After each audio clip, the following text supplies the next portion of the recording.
Welcome to Flute Q&A number 10 with me, Jane Kavanagh. I'm a flute teacher. I teach people how to get faster progress through learning proper technique on the flute. That means making tiny adjustments to the way that you play that get you much faster, get you bigger results and faster progress. They're the sorts of things like these tweaks or these adjustments that I talk about. They're the sorts of things that you learn and you go, oh my goodness, why did nobody tell me this before? It makes such a difference. That's pretty much a direct quote that I get from people all the time. All the time. Someone last week, this is one of my real life students, she literally said, oh my God, why didn't anyone tell me that before? So I started teaching her this year. She's had a number of teachers before, and they weren't bad. They were great teachers, but they just missed out on telling her something, and she just went, life is so much easier now. Specifically, it was the fact that she didn't know that accidentals carried across in the bar to the rest of the notes. So for example, say you've got an F sharp at the start of the bar, and then you've got Fs following it in the bar. She didn't know that it turned those into F sharps as well. Now, for you, you might be going, oh, that's so obvious.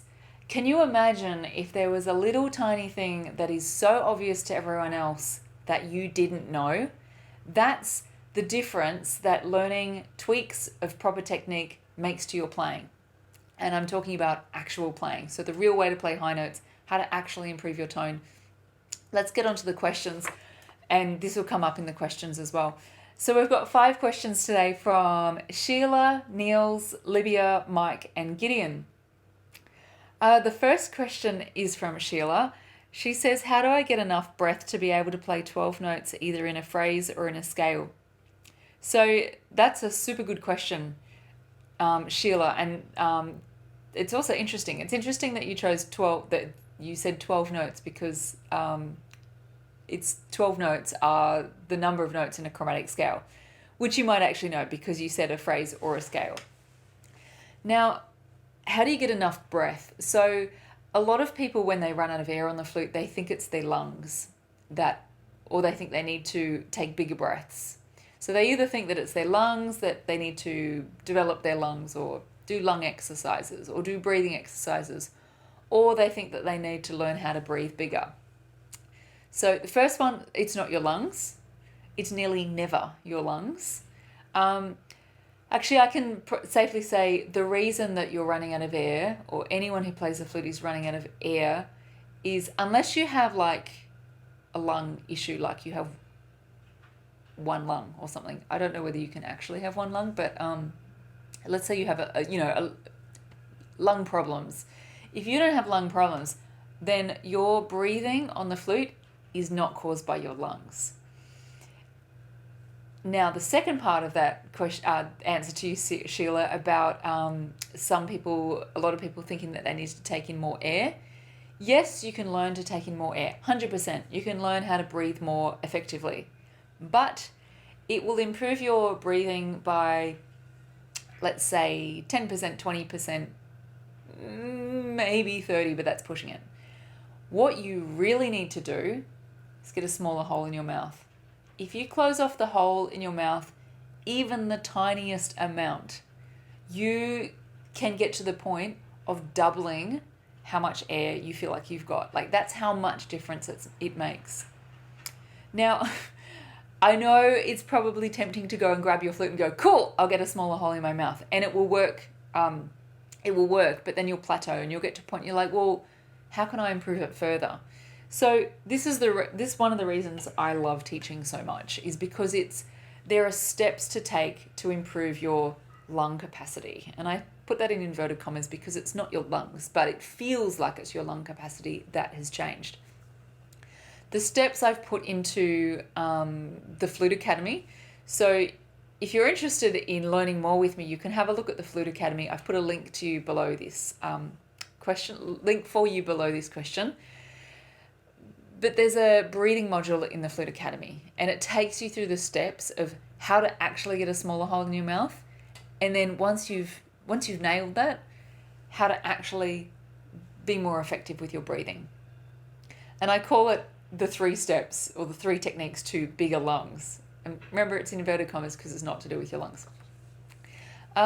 So Sheila, try that. Just go to your flute and try and get a smaller hole in your mouth. Try not to squeeze it shut. Try to just close it. Now you will find an effect straight away, but you don't have the whole picture here. That's the first piece of the puzzle into getting through longer phrases. So let me give you, not necessarily you, Sheila, but anyone who's watching, let me give you a demonstration of what she means. So 12 notes would be a chromatic scale. That's actually 13 because I played an F at the bottom and an F at the top. And if you get a small enough hole, you end up being able to do things like this.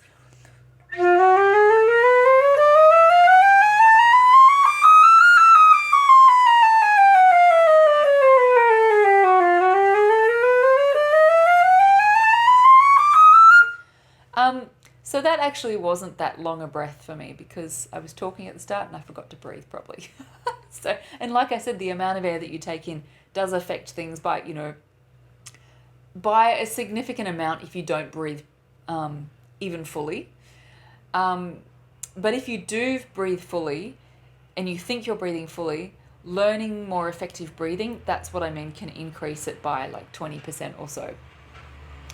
So on to the next question. Hopefully that helps you, Sheila, is from Nils.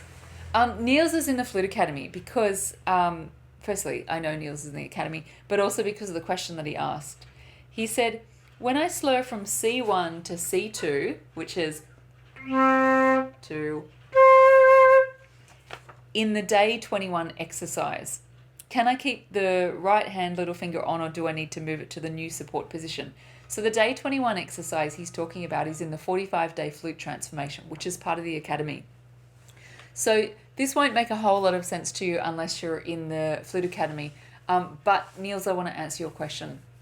So when you slur from C1 to C2, and this, by the way, is in the magic tone exercise portion of the Academy, he's saying, do I need to...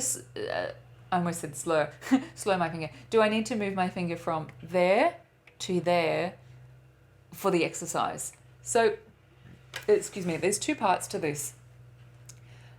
You're doing this exercise for your embouchure because when you get this embouchure control, it's part of the magic tone exercise and part of getting control for your octaves. So for that part of the exercise, it wouldn't make any difference if you move your finger or not. However, in the real world of playing flute, as in, you take the exercises like in your lounge room or wherever, in your room where you practice, it's isolated from the real way of playing the flute. And when I say the real world of playing flute, I mean, say you're playing a piece. In the real world of playing a piece on the flute, you don't have the luxury of keeping your pinky on that low C for the rest of the piece. So, and you will have to move it off at some point. So it's worth getting used to being able to slide it, because then when it comes up in a real piece, or even if you are just playing a low C in a piece and then you move on to another note, which is chances are is going to have that pinky down, you'll be able to do it. So you can split it up into two things. You can just practice it without moving your pinky and just get used to the embouchure. But eventually be able to do it sliding the pinky as well. And I just thought of something. Nils, have you seen the video that is how to look up? You know what? I was going to tell you about the video that tells you how to slide easily, but I'll just tell you now. There is a video on this, but I'm going to tell you right now. Side of your nose, you always have a nice supply of flute oil. So do that onto your flute, and then all of a sudden, whoops, not that one. That slidey movement becomes a total breeze. I didn't quite get enough there, and I kind of got stuck on that C, stuck on that key, that C key. This is a really, really normal thing to do when you're a flute player. This is like completely normal to smear your nose oil onto your flute. And if you watch anyone, if you watch orchestras or you watch a flute player and you know there's a part in this piece coming up where they have to slide, you may well see them do that to their nose. So I'm not just being gross or weird. It's actually a real technique. And the next question comes from Libia. How do I improve my sound on the flute? That's a great question, Libia, because I find it's the number one question that flute players have. It's such a big part of improving at the flute that if you can improve your sound, it means that you're improving your embouchure. Well, let's put that the other way around. If you improve your embouchure, it improves your sound, and it improves how long you can get through phrases. It improves your control of high notes. It improves your expression on the flute.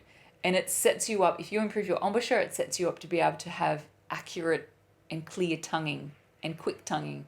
So improving your sound is the most important thing you can do because it means that you're improving your embouchure. Now, if you're finding that you've been practicing long notes or whatever you've been told to do to improve your sound, but your progress is slow, I want to invite you, and obviously not just you, I mean, I'd love it if more than just you, Libia, came. I've got a free class coming up next week. You can register for it here at www.flute.school/class. I'll put a link below this question as well.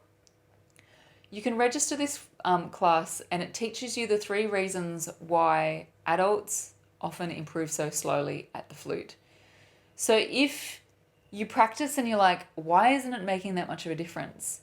Come along to this class next week. It's live, so there's only one class. When you go to that page, that /class page, it will show you the time that you can come to the class. So I'm only doing one.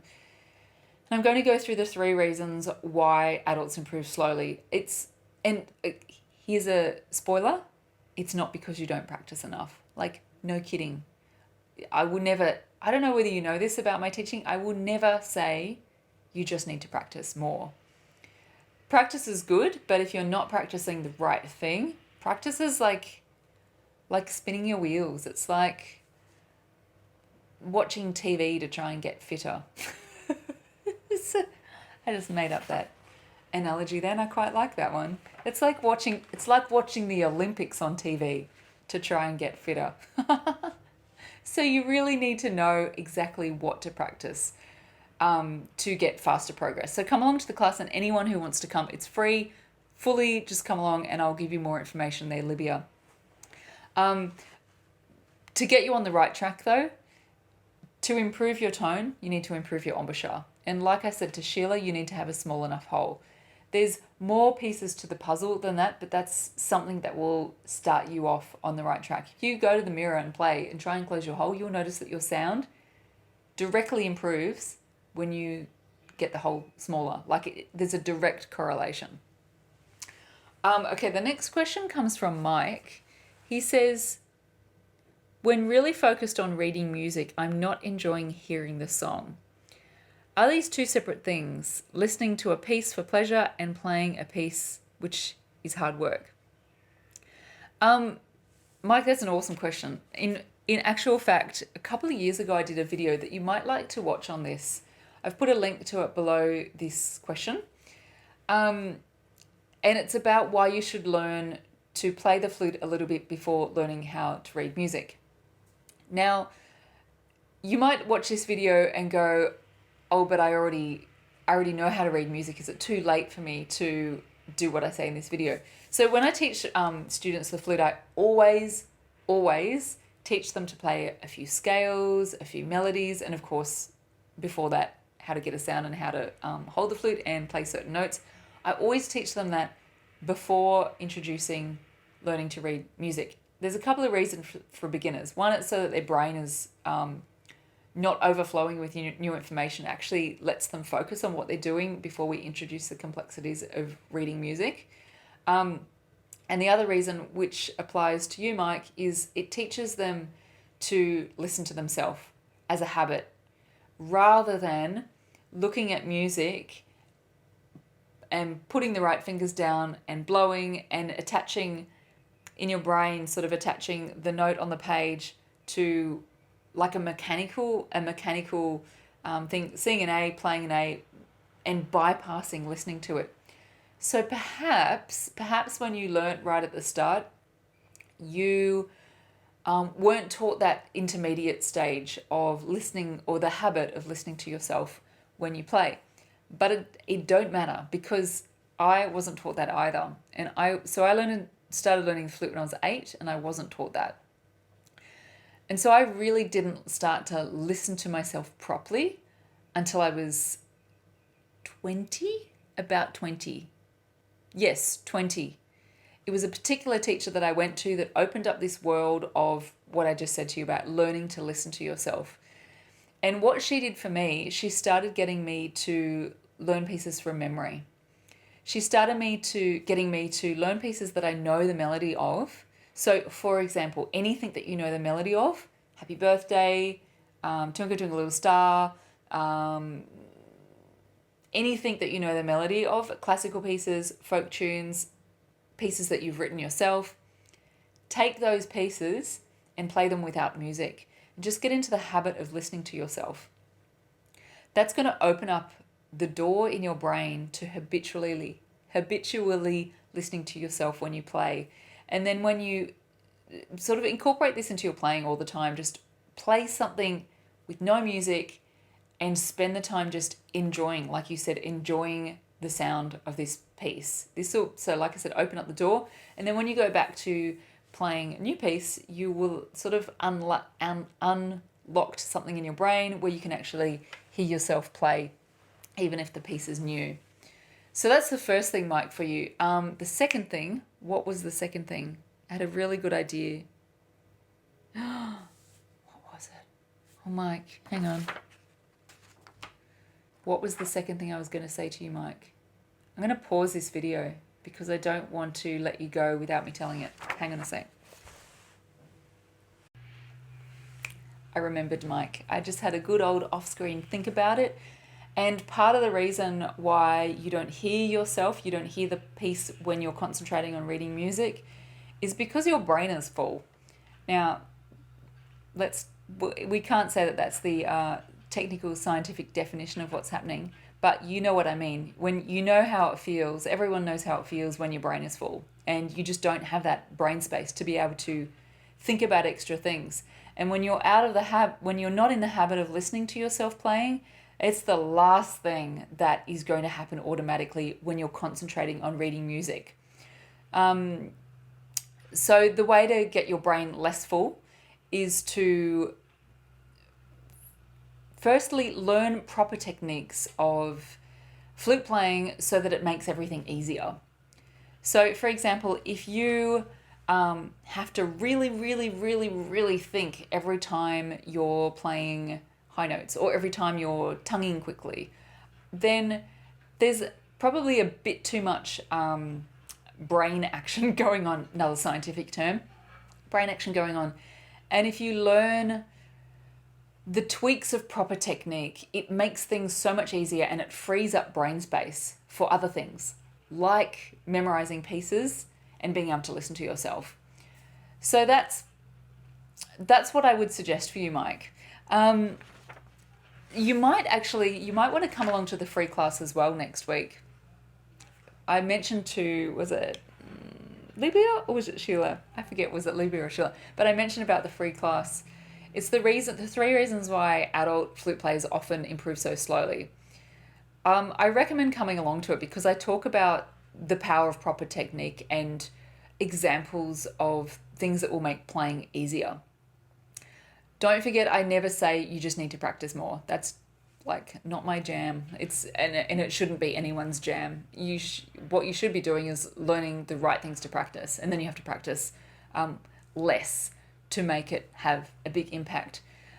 In the free class, I'm going to tell you about what to do about the reasons that adults improve so slowly. I'm going to tell you what to do about it, because when you learn what to do, your playing accelerates, your progress accelerates. So come and join me there if you want to. The last question today comes from Gideon. He says, I'm assuming you're a he. You could be a she. Either way, I'm sorry if I got that wrong. what kind of flute practice do I have to be doing for daily improvement? Gideon, that is such a good question because it's about learning the proper techniques. And when you learn the right way to practice, all of a sudden the world opens up.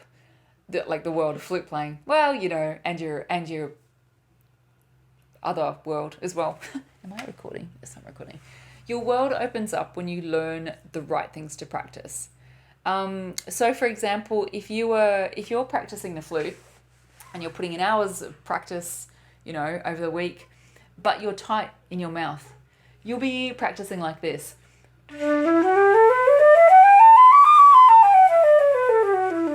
And trying to improve your sound by practicing more. It won't improve your sound. The way to improve your sound is to fix your embouchure, like I mentioned before. And then if you end up learning the right techniques for your embouchure,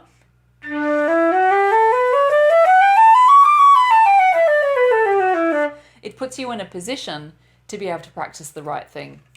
So, I mean, Gideon, you could be practicing, I would suggest practicing tone every day, but you need to be practicing the right tone. So I've got a video that you might want to see, Gideon. It's the tone exercises to avoid. I'll put a link. Hang on. I'll just make a note. Tone exercises to avoid. I'll put a link for you. Sorry, I can't multitask. I don't know if you know that about me already, but I can't multitask very well. I did a video on the tone exercises to avoid, and that will help you by learning what not to practice. It's going to help you to learn what to practice each day. So that's for tone anyway. Scales are good as well, but you really need to know why you're practicing them. So, learn your scales as a start, and of course sight reading is a good one as well to practice every day.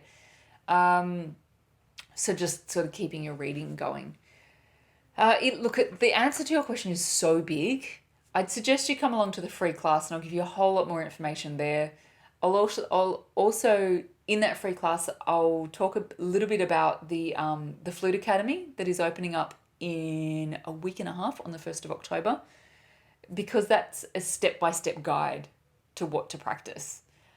In there are exercises so that you know exactly what to practice every day, because it's a gigantic answer to a very good question. So that's it for today. Come along to the free class next week. You can, I should say, if you're on my email list, I'll email you later this week about how to join the free class. But if you want to jump the queue, and anyone can jump the queue, even if you're not on my email list, go to www.flute.school/class. There's a link below. You can jump the queue, join the free class, which is on next week, and I'll see you there and teach you more. See you later.